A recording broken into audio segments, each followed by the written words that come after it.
July 9న దేశవ్యాప్తంగా భారత్ బంద్కు పిలుపునిచ్చింది ట్రేడ్ యూనియన్. మరి భారత్ బంద్లో ఏ ప్రభుత్వ రంగ సంస్థలు, ప్రైవేట్ సంస్థలు పాల్గొనబోతున్నాయి? మరి దీని ఎఫెక్ట్ ఉద్యోగస్తులపై, స్టూడెంట్స్పై ఏ విధంగా ఉండే అవకాశం ఉంది ఒకసారి తెలుసుకుంటే, ట్రేడ్ యూనియన్ మొత్తం 25 కోట్ల మంది కార్మికులతో రేపు భారత్ బంద్కు పిలుపునిచ్చింది. ఎందుకు అంటే కేంద్ర ప్రభుత్వం తీసుకొచ్చిన 4 లేబర్ కోడ్స్కి సంబంధించి. ఆ 4 లేబర్ కోడ్స్ యజమానులకు ఉపయోగకరంగా ఉన్నాయి, కానీ కార్మికులకు ఉపయోగకరంగా లేవు అనేది వాళ్ళు చెప్తున్న వర్షన్.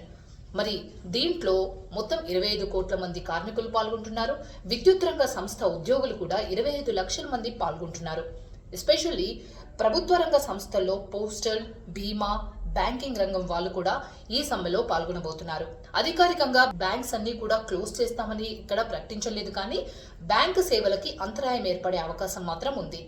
అలాగే ప్రయాణాలు, రవాణా వ్యవస్థపై కూడా దీని ప్రభావం పడే అవకాశం ఉంది.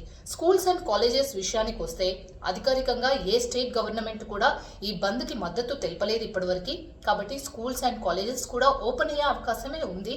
కానీ ఒకవేళ వాళ్ళు మద్దతు తెలిపితే మాత్రం రాష్ట్ర ప్రభుత్వాల వారీగా బంద్ ఉండే అవకాశం ఉంటుంది.